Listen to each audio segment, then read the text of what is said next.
Mari kita mempersiapkan pembacaan Alkitab dari Kejadian 11 ayat 1 sampai 9. Kejadian pasal 11 ayat 1 sampai dengan ayatnya yang ke-9. Sebelum kita membaca dan merenungkannya, mari kita mohon bimbingan Roh Kudus, kita berdoa. Ya Tuhan, bukalah pikiran kami dan terangilah dengan Roh Kudus, agar kami dapat mengerti kehendak-Mu melalui firman yang akan kami baca dan dengarkan. Amin.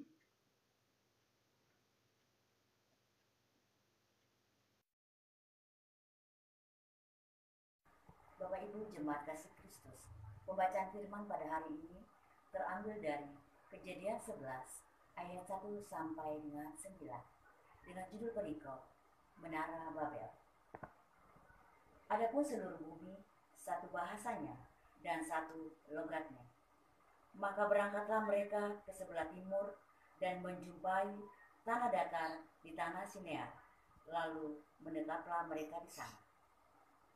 Mereka berkata seorang kepada yang lain, marilah kita membuat batu bata dan membakarnya baik-baik.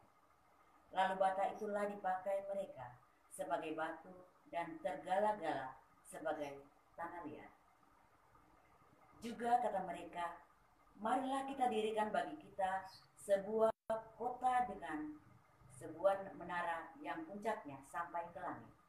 Dan marilah kita cari nama, supaya kita jangan terserak ke seluruh bumi. Lalu turunlah Tuhan untuk melihat kota dan menara yang didirikan oleh anak-anak manusia itu. Dan Ia berfirman, mereka ini satu bangsa dan satu bahasa untuk semuanya. Ini barulah permulaan usaha mereka. Mulai dari sekarang, apapun juga yang mereka rencanakan, tidak ada yang tidak akan dapat terlaksana. Baiklah kita turun dan mengacau balokkan di sana bahasa mereka, sehingga mereka tidak mengerti lagi bahasa masing-masing. Demikianlah mereka diserahkan Tuhan dari situ ke seluruh bumi, dan mereka berhenti mendirikan kota itu. Itulah sebabnya sampai sekarang nama kota itu disebut Babel. Karena disitulah dikacau balokkan Tuhan bahasa seluruh bumi, dan dari situlah mereka diserahkan Tuhan ke seluruh bumi.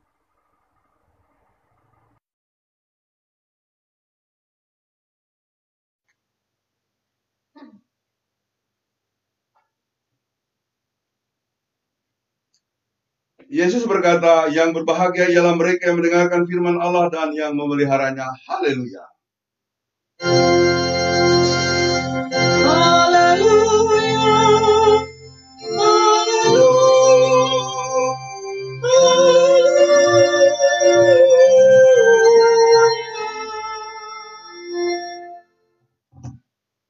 Saudara-saudara yang dikasihi oleh Tuhan Yesus Kristus dimanapun berada, kami menyampaikan semoga kita tetap ada dalam keadaan sehat, penuh dengan damai sejahtera dari Tuhan.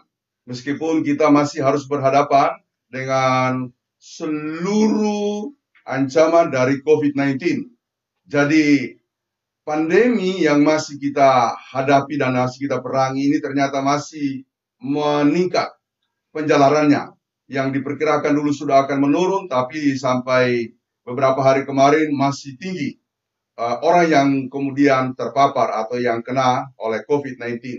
Saya berharap supaya kita tetap penuh dengan sukacita, kita tetap penuh dengan damai sejahtera, dan terus melakukan kegiatan dengan tetap mengikuti protokol kesehatan, cuci tangan, pakai masker, dan jaga jarak. Ya, jadi saudara-saudara kemana-mana jangan lupa pakai masker ya.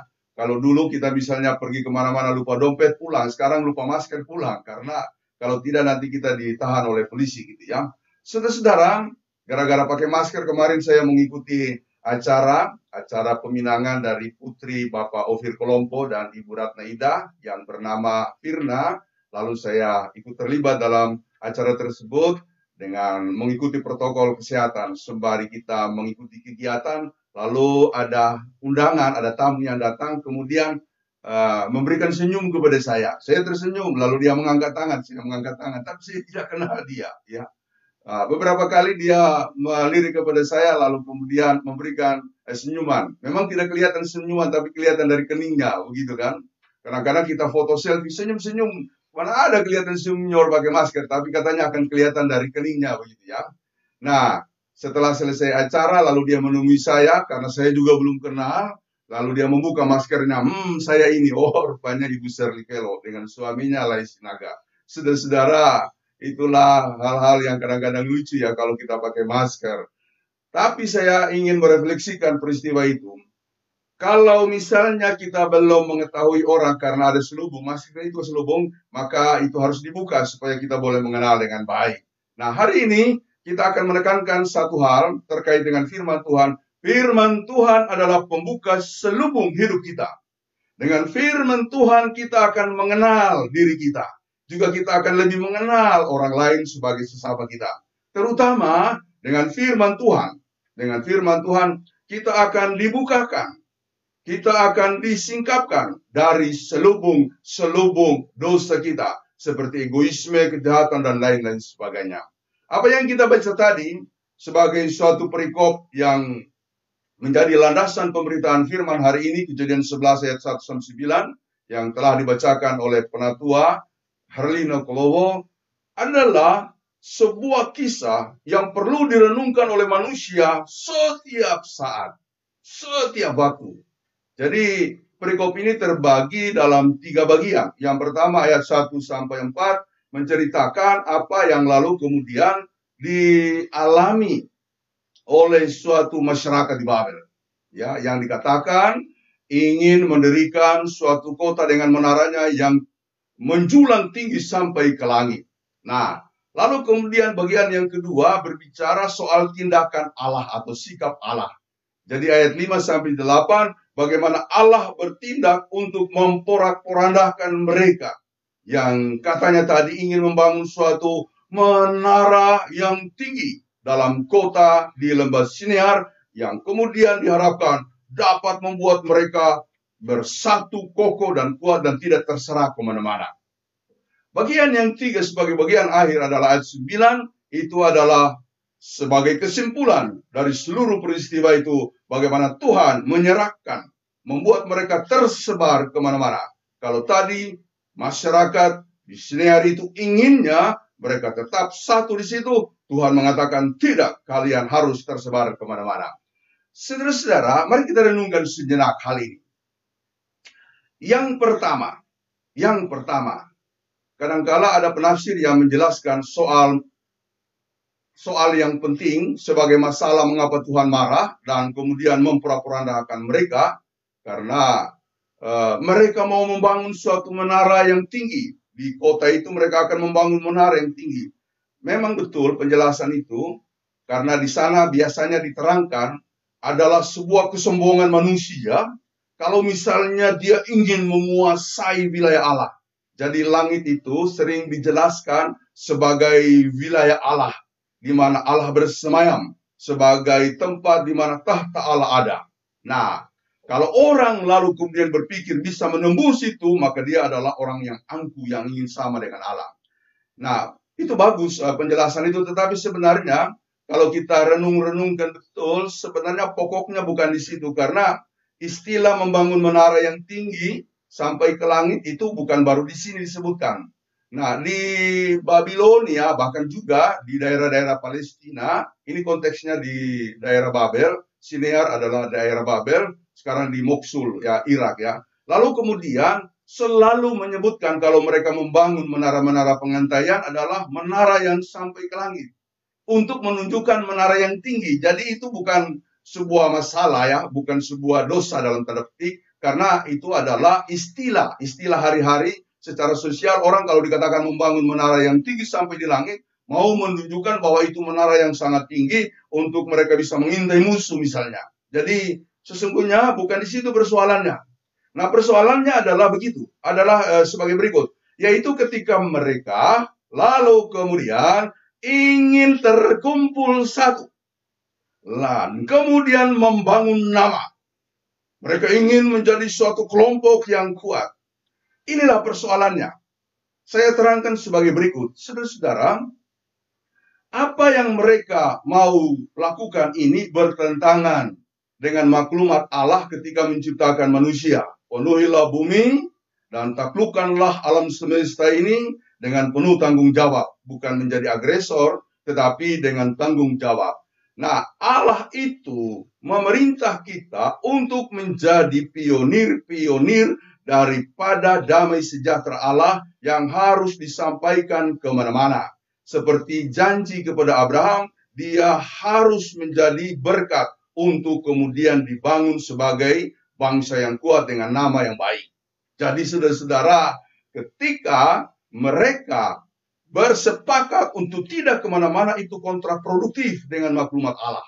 Yang harusnya mereka keluar, kemudian menyebarkan damai sejahtera Allah, justru mereka mempertahankan dirinya di situ supaya mereka tetap satu. Ini poin pertama yang sangat penting untuk kita renungkan, ketika mereka justru melakukan hal-hal yang bertentangan dengan misi Allah. Yang kedua, saudara, menjadi besar dengan nama yang terkenal. Kita tahu dari apa yang disampaikan kepada Abraham, janji berkat, janji nama besar, janji kemudian menjadi bangsa yang kuat. Itu adalah hak prerogatif Tuhan. Jadi hari ini kita mau merenungkan satu dimensi rohani yang sangat esensial dalam perjuangan hidup kita. Saudara-saudara, silakan bekerja, melakukan segala-galanya. Tapi ingat, Tuhanlah yang membuat engkau menjadi besar, Tuhanlah yang membuat namamu menjadi baik. Selama kita patuh kepadanya dengan melakukan firman Tuhan. Karena itu, meskipun pandemi ini menjadi sulit bagi kita untuk bertindak leluasa, jangan lupakan ibadah-ibadah, jangan lupakan doa-doa. Mungkin saja Tuhan melalui kondisi ini sedang merapikan hidup kita dan membangun kita untuk hidup. Saudara-saudara yang dikasihi oleh Tuhan Yesus Kristus, ketika kesombongan terjadi, maka Tuhan akan bertindak. Dan itulah yang kemudian didapati oleh Tuhan, sehingga Tuhan turun tangan. Dia bilang ini bahaya, tidak sesuai dengan apa yang saya sampaikan sebagai misi saya yang harus dilakukan oleh manusia untuk menguasai bumi. Menguasai dalam arti menjalankan tanggung jawab.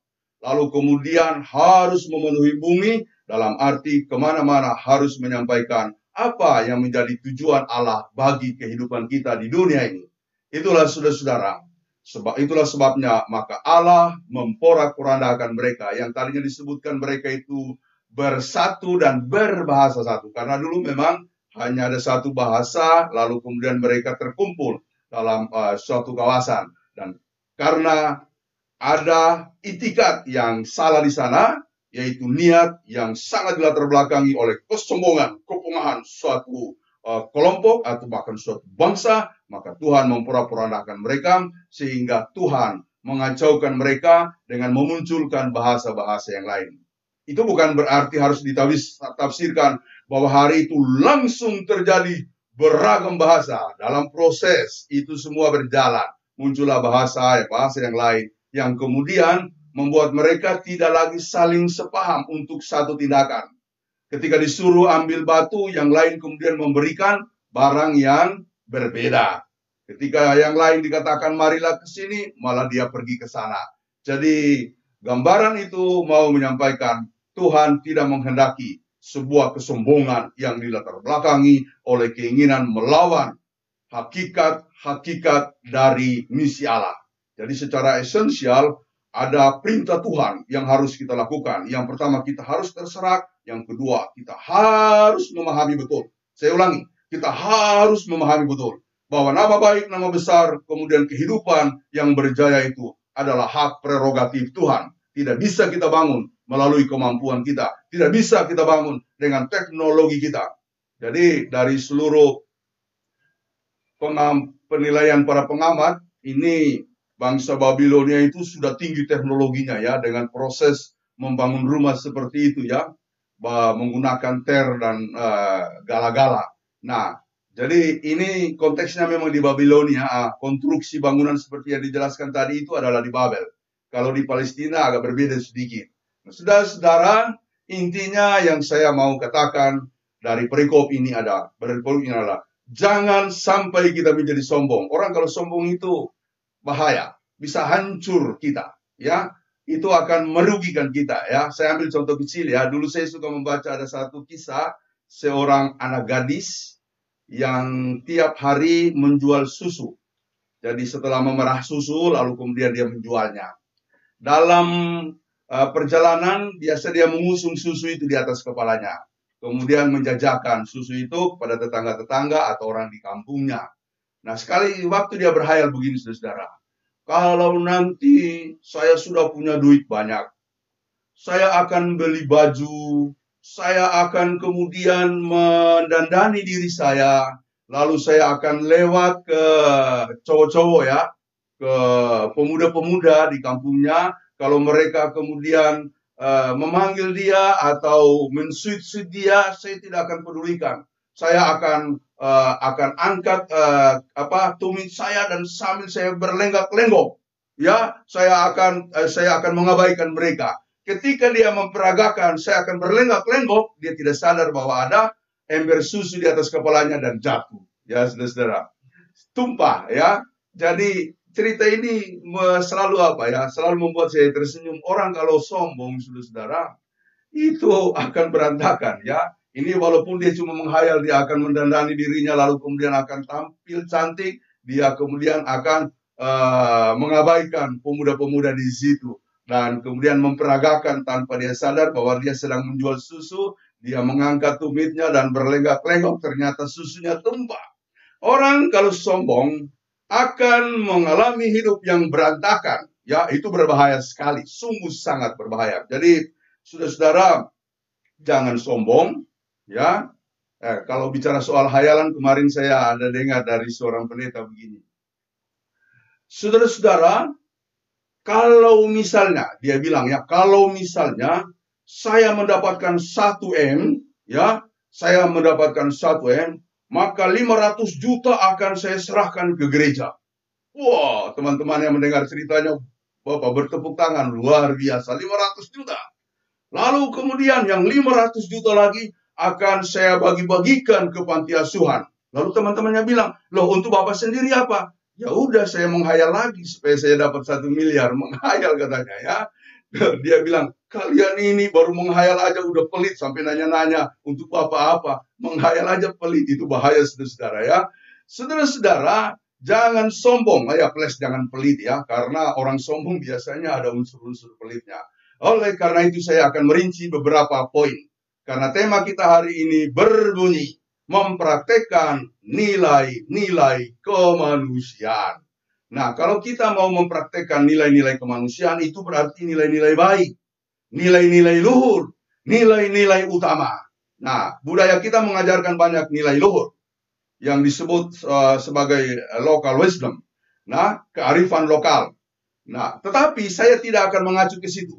Sebab rujukan kita yang terutama dan pertama untuk bagaimana memperoleh nilai luhur, nilai utama adalah Yesus sendiri. Sebab dia sudah menjadi contoh utama bagi kita orang Kristen untuk mengambil nilai, untuk mempraktekkan apa yang disebut nilai-nilai kemanusiaan yang utama itu. Yang pertama, nilai yang ditunjukkan oleh Yesus adalah bahwa dia bergantung sepenuhnya kepada Allah. Saya selalu menekankan hal ini dalam beberapa khotbah sebelumnya. Dia selalu bergantung kepada Allah. Ingat Matius 4 ayat 1-11. Yesus setelah dibaptis dibawa oleh Roh ke padang gurun. Di situ dia dicobai 40 hari 40 malam, di mana dia tidak makan.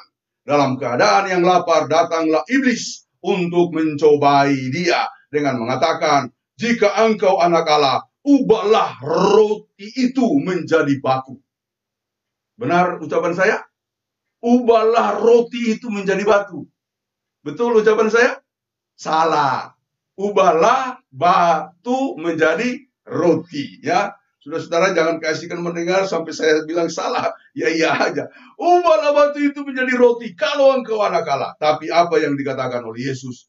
Dalam hidup ini kita tidak hanya bergantung daripada roti saja, melainkan dari setiap firman Tuhan yang keluar dari mulut Allah.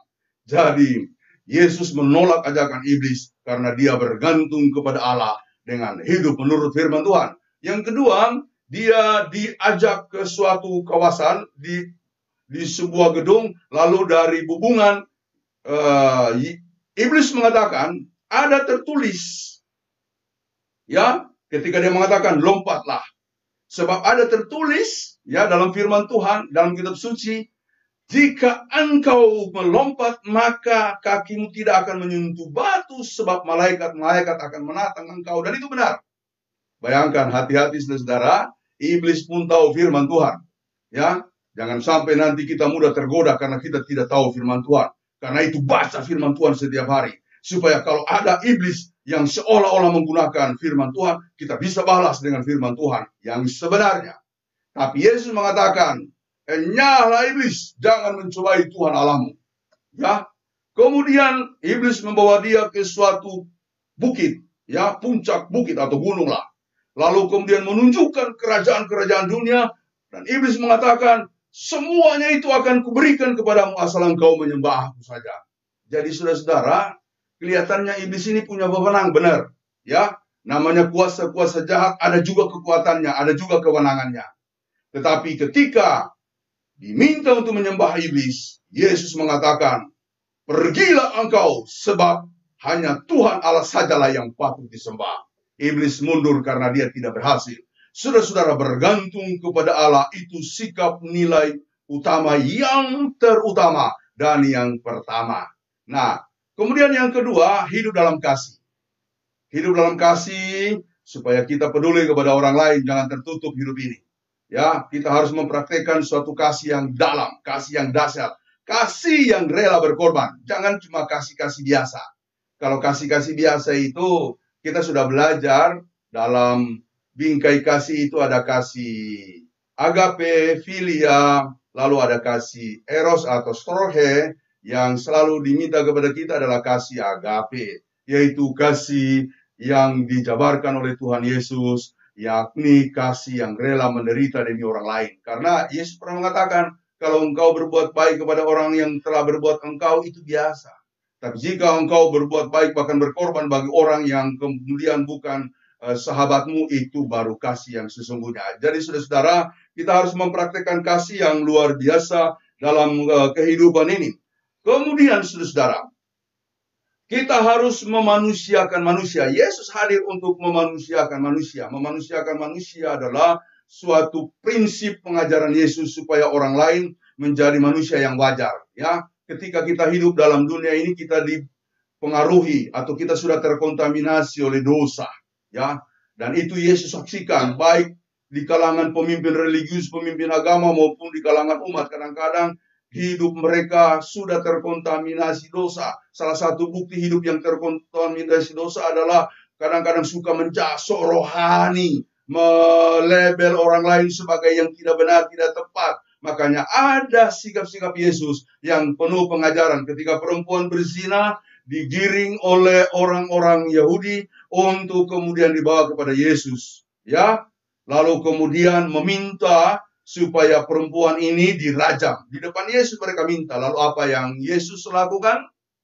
Dia kemudian menulis di tanah, mencoret-coret dengan telunjuknya sesuatu di tanah dan berkata kepada orang banyak yang membawa perempuan malang itu, siapa di antara kamu yang tidak berdosa, dialah yang pertama-tama melempari perempuan ini dengan batu. Lalu kemudian Yesus menanti. Setelah dia menoleh, tidak ada lagi orang itu, pulang semuanya. Maka dia berkata kepada perempuan itu, kembalilah dan jangan berbuat dosa lagi. Saudara-saudara, tidak ada di antara kita yang tidak berdosa. Semua kita berdosa. Karena itu, marilah kita belajar kepada Yesus. Sebab dialah contoh utama untuk kita menjadi manusia yang wajar. Ya, gereja harus menjadi suatu ruang di mana kita saling belajar. Supaya kelakuan-kelakuan saya yang lama dilerai, dikikis sedikit demi sedikit ke kita belajar. Karena di gereja kita tidak boleh memaksakan kehendak. Ya, kita harus kemudian melakukan apa yang Tuhan mau. Sungguh hanya yang Tuhan mau. Itu saja yang kita lakukan. Saudara-saudara, Yesus membongkar kemunafikan. Ya, Tidak boleh ada kemunafikan. Ini satu unsur sikap yang sangat menghancurkan. Apalagi kalau menjadi musuh dalam selimut. Jadi dalam politik ya itu bisa kita lihat banyak sekali terjadi. Ya, orang-orang yang kemudian mengatakan tidak korupsi malah korupsi, atau kemudian yang bicaranya paling parah lagi kalau menjelang pilkada ini. Ya, tokoh-tokoh politis Kristen kadang-kadang juga menggunakan firman Tuhan, ya. Lalu kemudian memakai itu untuk kampanye supaya dia tampak religius. Hati-hati, Yesus sudah melihat hal itu. Kadangkala orang yang disebut pemimpin agama memutarbalikkan semuanya itu, menggunakan firman hanya untuk kepentingan mereka, dan dia membongkar semuanya itu. Yesus tidak takut untuk membongkar segala kemunafikan yang ada, karena dia ingin supaya hidup kita betul-betul menjadi hidup yang sejati sebagai manusia yang dipunyai oleh Allah. Yang terakhir yang saya mau katakan adalah, jadilah manusia apa adanya, bukan ada apanya. Jadilah manusia apa adanya. Ya, seperti saya Pinehas, atau kemudian seperti teman-teman majelis, Bapak Ibu semua di mana, jadilah apa adanya. Tidak usah dibuat-buat hidup ini. Ya apa adanya. Ya apa adanya. Ya, menjadi manusia yang apa adanya adalah manusia yang selalu mengambil prinsip-prinsip hidup yang berbingkai untuk orang lain, demi orang lain. Nah, dari sini saya mau mengembangkan orang yang tulus, suci apa adanya. Biasanya dia mau bergaul, mau bekerja sama, mau melakukan apa yang baik bagi orang lain. Inilah beberapa poin yang bisa saya sampaikan, saudara-saudara, untuk kita hidup mempraktekkan nilai-nilai kemanusiaan. Rujukannya bukan kepada hal yang lain, rujukannya adalah Alkitab, terutama apa yang diajarkan oleh Yesus Kristus yang sudah menjadi patron kemanusiaan, karena di dalam hidup Yesus kita menimba banyak nilai-nilai utama untuk kita praktekkan dalam kehidupan ini. Tuhan memberkati Bapak Ibu Saudara-saudara dimanapun berada. Amin.